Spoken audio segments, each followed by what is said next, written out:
It's time for the fastest 30 minutes in real estate. Welcome to the Housing Hangout. Here's JP and Aliece Dice.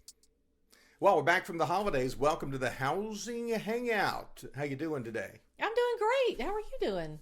Fantastic.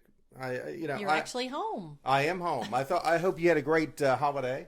Same. Well, I was with you. Same as you. Well, it's debatable. It could have been bad. Actually, it was good. On the first, I was gone. I was in California, so we didn't ring in the New Year together. That's right. It was good. Did you have your traditional while I was gone? Did you sneak any black-eyed peas and collard greens? I did not. What'd you eat? New Year's Day. I can't remember what I had actually. It was very, very non-eventful. I can't even. Your mom was here with me, so I don't even remember what we ate. I had shrimp, I think, for lunch and salmon for dinner. So I'm still trying to catch up on my my New Year's lunch. We're pushing our luck this year without our. I don't know. Yeah, I think that's an excuse to eat that food because I think it is too. We've had some years where we ate it and we didn't necessarily have great luck on those years. I know. I do. I think it's just an excuse to eat the bad food, and also that little tradition of not washing on New Year's Day. Somebody came up with that and said, "Hey, I want to be lazy on this day." Yeah, so here's my excuse. I didn't wash just in case. You don't want to push your luck just in case there's something to it. Yeah, you never know. I tell you what, I would like though. Okay. The black-eyed peas, the rice, some collard greens, some of that chow stuff. Yeah. Oh, yeah. That's right. That would be. We can still kind of delay that. Maybe we could. We could do it this week. Man, that'd be great. Yeah, we could do it this week. Got me hungry now. We are happening to record this right before lunchtime, so anything that we talk about food-wise, it's going to be food related. It's kind of funny that's where we immediately segued to. Yeah. Big news though, 2024, and this is not one of those things. You always hear something from a real estate agent. Mm-hmm. You're like, they're just trying to sell me something. It was like the past 2 years, we would tell people, hey, you better jump on this. The rates are going to go up. And I think they thought, well, they're just trying to sell something now. But that was not. It really happened. It really happened. We had a little information there. Yeah. If you watch the news and everything, you're going to see that. But the Feds keep talking about 2024 lowering the interest rates. We're seeing some of that happen already. We have. We actually have seen it come down already just a little bit. And I think they're expecting, or didn't they say they were going to lower them like 6 times this year? That's right. So there may be 6 tiny times. I mean, I'm hoping we can get to the 5s. I really do. Yeah. That's my goal. Let's just get to the 5s. I don't think we're ever going to see the craziness we saw in 2020, 2021. And we talked about this before. If we get down into the 2s and 3s, that means we have a borderline depression happening again, and we're having to stimulate the economy. So exactly, you want something that's realistic, but not sky high, that really kind of stifles the market. So what does this mean for your buyers and your sellers now? Well, it can mean a lot of things, and I'm hoping that it doesn't mean that we go into another supply and demand issue, because here's the thing, guys, if those rates get back into the 5s or close to it, all these buyers that were holding off because rates were 8 and 7 and whatever, they're going to jump back into the buying pool.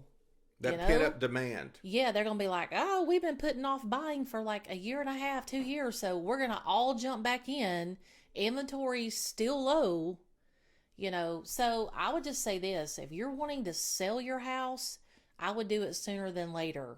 If you're wanting to buy, you can hold off a little bit, but that buyer pool is going to grow. It is going to grow like crazy probably this spring and definitely this summer. So that means the translation, a lot of competition among buyers, and then we end up in the bidding wars. And but for the sellers, it could mean that they really get a really good price for their house.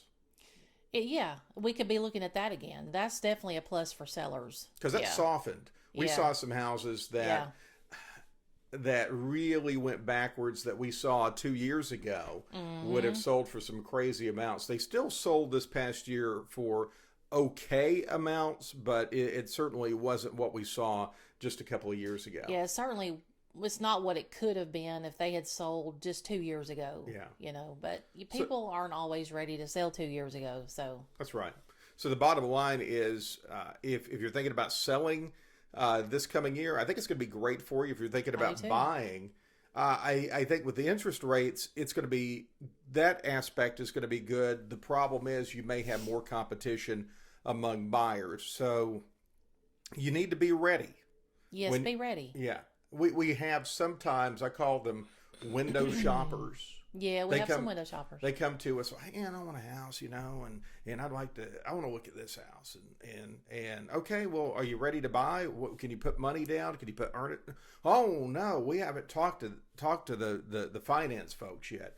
Well, there's a step-by-step process. If you're a buyer, yes, you got to get the money stuff figured out before you really start looking, because it's just not like anything else. It always comes down to money. Absolutely. It's not going to work out for you unless you have the money stuff figured out first. So even if you're a cash buyer, make sure you've got enough cash and know your budget. Yeah. Right? Define the budget, whatever you're buying. And that segues me into something you're doing right there. You have got a buyer's guide. Yeah, it's actually called a buyer's handbook. It's a guide to buying a home. And this is the printed off copy. I have these free online. If you just send me a private message on Facebook, you can drop me a comment down into the comment section below here on YouTube. And you can just ask me for this. I'll be happy to give it to you. It's a PDF. So you can look at it online. Or you can print it out. It actually just gives you, without giving too much away.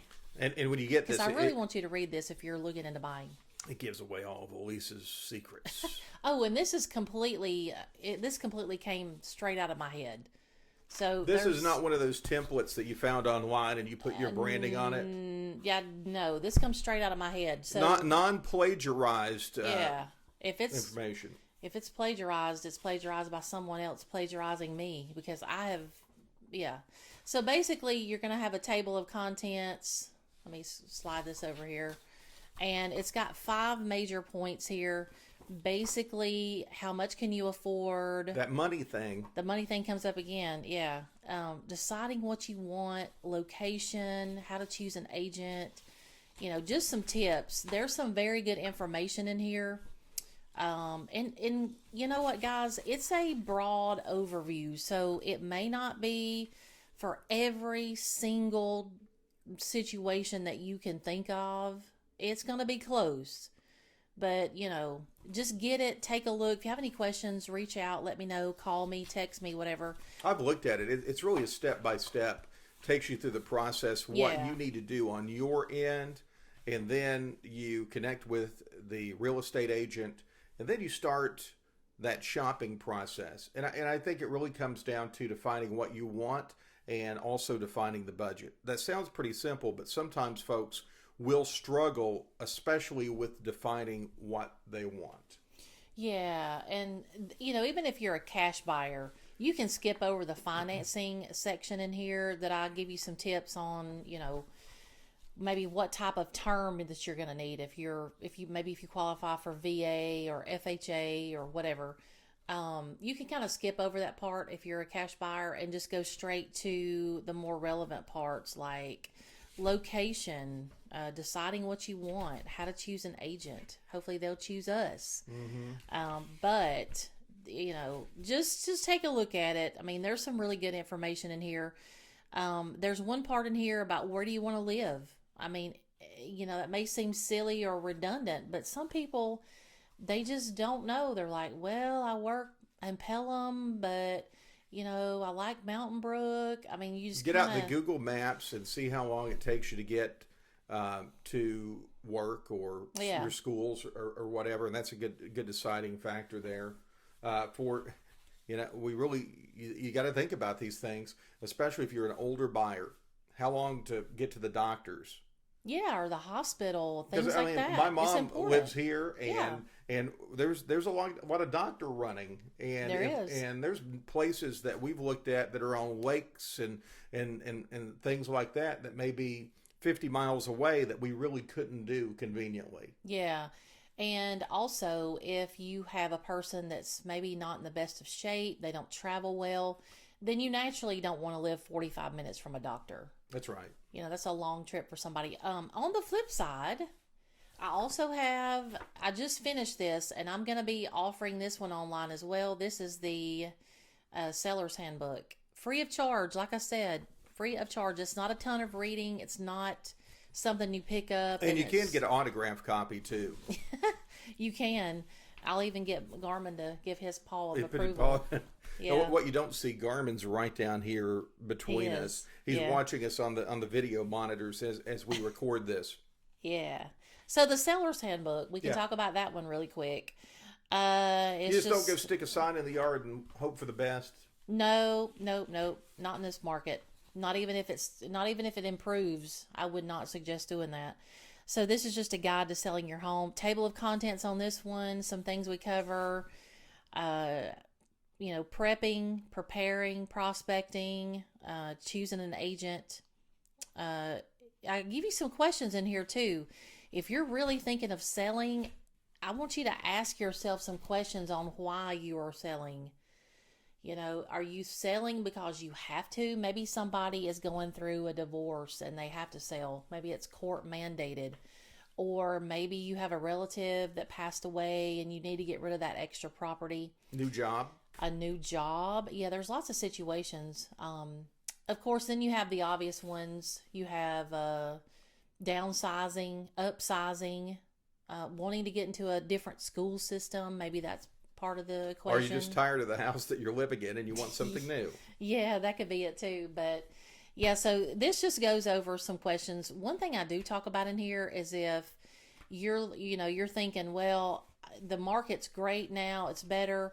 I just want to sell my house and get rich. Well, I talk about that in here too. So I'm sure there's some people out there that if the market did get better, or if it does get better, and you're in the situation where, you're like, man, I live in a desirable area and I know I'm going to get multiple offers. That could be true, but I would say if you bought or built your house 10 or 15 years ago, you've had a decent interest rate. You've paid a lot down on it. Mm-hmm. The market, of course, has gone up. You may have some decent equity. You would stand to make some pretty good money. Yeah. Now, the question is, where do you end up going? Do you go a house that's even more expensive? Or if you're downsizing, you may be able to pocket quite a bit of money, maybe even pay off, do a cash deal on the new house. I mean, it could really be beneficial to you. There's some opportunity there, especially if you're one of these folks who've been in your house for a little bit. Yeah, and that's actually a good point. I actually had someone ask me not too long ago about that very topic. They were like, well, if I sell my house and I make all this money, do I get to pocket it all? Do I, and that's up for discussion. I mean, that's it just depends. I'm going to say, do you have a HELOC on your house? Like a home any liens equity against it? That's been a commonplace with some of the lower interest rates that people had been able to get in years past. Yeah, and your money at closing is going to be determined by some of those factors. Like if you have a home equity line of credit that you have taken out against your house, and let's say it's $12,000, $15,000, the question that was asked to me was, do I have to pay that back at closing, or can I just assume that loan after the house is... That's a good question, though. Yeah, Think about that. No liens or that house is collateral is part of that deal. So that has to be cleared up at closing. That has to be done. That cannot be anything on that house in terms of any loans. But it's a great question. It is. I mean, we're most people walking around are not in the lending business or things like that. And that's another thing. We can set you up with some folks to call if you have direct mortgage related questions. We can answer the most basic of those questions. Mm-hmm. But when it gets into the details, we have a short list of folks that we can give you the number to, and you can give them a call and see who you like. Yeah, and we actually are going to have a couple of those on our show here in the near future. So stay tuned. I would like to bring those folks in when the market does start to get a little more active and the rates do come down. Fans have some fantastic products out there, loan products for people to look at anymore. There's some things you wouldn't even think of that we wouldn't even think of. You can get creative with some things. Congrats to you though.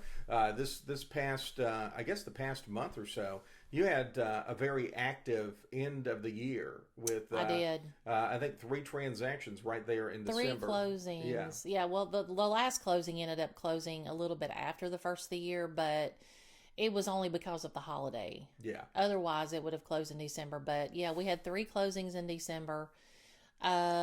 Great clients. Great clients we had. They were kind of fun. Those 3 transactions were pretty fun. One was new construction. The new construction, yeah, those are pretty neat. Yeah. Also, and just a reminder, if you go out and you go to a new neighborhood and you're buying a new construction, you can use folks like us to represent you. Because remember, we talked about this before. The agent that works there represents the builder, so it's not a bad idea to have your own agent on your side representing you. And they'll tell you that they're happy to represent you, which they will be, but I just always know that they are working for their builder. So yeah, so some of those though were not because of our clients, but just because of, certain situations with inspections and so forth. They were not without complications. Kudos to you to make things work with There was one that was pretty doggone complicated. Yeah. But the seller, I was representing the seller, and they were really, really understanding and kind of go with the flow with the whole situation. Anytime something would come up, we would talk about it. They were like, okay, let's figure this out. So, just had a lot of good communication on the other side. And kudos to the other agent who was really working hard to make this work. Yeah, on occasion, very much so. On occasion, you run into folks sometimes that are on the other side, and it's like, hey, we're trying to make this thing work, not work against each other. And I think if you can come up with ways to communicate with clients, and clients can understand, there's always compromise involved, and you can make these deals work. I mean, there's occasions where, man, they're so far apart, this is never going to happen. Right. But a lot of times, you can make it work, and all parties would be completely happy. Yeah, because the buyer's agent, he knew that his buyer really, really wanted the property that we had listed. And so that was his primary goal, is to get his buyer that house. Yeah, make it work. To make it work, because he knew he'd already shown the client, over 10 houses. And when they saw this one, they were just in love with it. And my job was to sell the house for my seller and to keep the deal together. You know what kills me? What? And you see this happen on occasion. I would say it's probably the exception to the rule, but let's just say, for instance, I'll give you an example. You're dealing with a $500,000 or $600,000 property, decent house, and folks are about to walk out over $500. Yeah, that's never good. And that's the part where you don't really see us. It's emotion. You will see us banging our heads against the wall and sometimes not saying choice words. These are the things that clients never see. Yeah, that is like, why? This is $500,000, $600,000, and it's coming down, and they want the house. And I'm just sitting there. I'm like, write them a check. I'll write you the check. Is that what it is? It's just kind of like, why in the world over just silly stuff? Yeah, that part's a little frustrating, and I think what it boils down to is the emotion. There's a lot of emotion involved in. I've been accused of being emotionless. Really? I got excited there. I'm not emotionless. Yeah, no. I get emotional about crazy stuff. That just does not follow logic, and that happens sometimes. Fortunately, not often. Yeah. Most people are like, it's whatever. I'm not going to let this fall through on either side over something goofy like that. I think they just get, and also if there's a lot going on with the thing, then they're tired. And when you're moving, it's stressful. It is stressful. You're physically tired. You're emotionally tired. You're mentally drained. You're just tired all the way around. And they just get kind of frustrated. They're like, well, if the seller's not going to fix this, then I'm leaving. If they're not going to fix that electrical wall plate that's pink and make it white, I'm out of here. Yeah, I'm out of here. And it's like, okay, it is. You're just like, take a deep breath. I got it. I'll do it. I'll Yeah. go down to Home Depot. I'll got you covered. Yeah, I'll do it. I'll clean a litter box for you. I mean, it doesn't matter. I'm like, whatever it takes. Let's just The all only breathe. thing I will not do, okay? I will not You've do. painted doors before. But the one thing I will not do is Uh-huh. remove 200 butterfly stickers in a bathroom. Ever again. Ever again. He's done it. No, not happening. You've done it before. I helped you. Yeah, that was a little over the top. But no, there's a lot of things we will do. If we can keep a deal together, we will, because we want our clients to walk away and say, wow, that was fun. We want it to be a positive experience.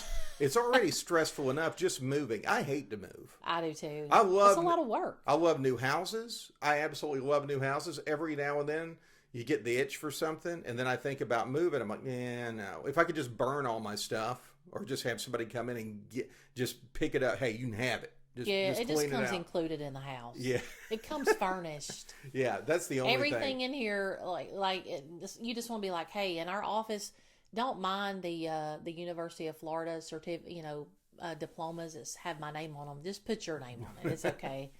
Even though my name's all over the place, it's okay. Yeah, I think, so folks are already kind of stressed out with all that's going on. So sometimes the smallest thing will set them off. It'll set them off. So, again. Sometimes we don't even tell them. We'll just replace the electrical plate ourselves. That's what I was saying a while ago. When you get to the closing table and everybody's like laughing and having a good time and it's been great and you're just like, I'm exhausted. Bye. Because they have no idea what the fires we've been putting out. But on the that other is end. why, and again, that's why you have a real estate agent Yes. to take care of all of that stuff. Yep. That you normally, if you were doing it yourself, would run into issues and try to figure out how to manage all of this in addition to moving and everything else and knowing the right people to call. We have a list of, if something's not working right, we have electrical people, we have HVAC people, window glass people. yeah, you name it. You name it. You don't even have to. We got home inspectors. We've got even Deck people. structural engineers. We have structural. I have one structural engineer that I really, really like using. But I just got to thinking about something. We were talking about that. There has not been a transaction to date that I have not put out a fire behind the scenes that ended up being completely irrelevant, didn't even need to bring it up, and just not told the client about it, just to keep them happy, keep them non-stressed. I'm sure a lot of agents can relate to that. But if it's something that definitely needs to be talked about, I will. But the little stuff. But the little stuff, yeah. We try to absorb that and take care of that. Yeah, so that you're not sweating it at 3 a.m. like we are. I've had that happen. You remember that deal that I had where I was getting texts from the agent at 3 a.m. in the morning, and I'm thinking, what in the... That was that 24-hour real estate office. I'm just kidding. Yeah, I'm normally not up at 3 a.m. unless something's wrong. But, Yeah.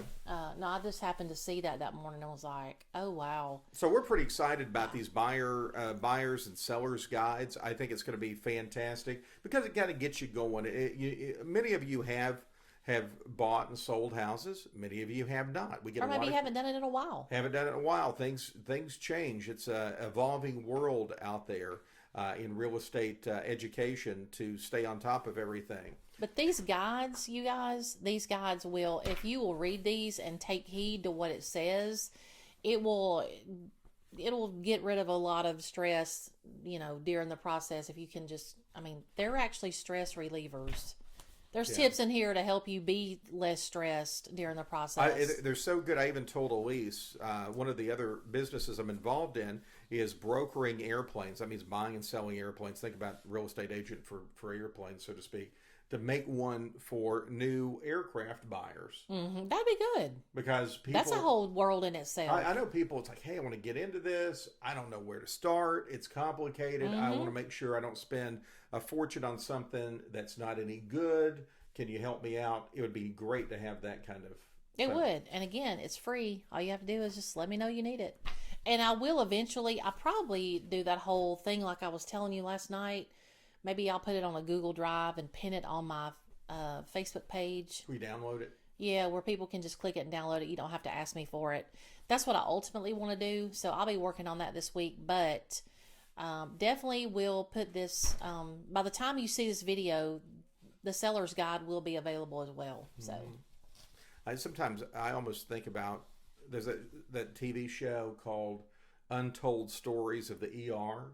I've got some of those. We should have Untold Stories of Real Estate. That'd be a new program. Yeah, we could. We could actually, I'm sure there's real estate agents that could just write a book.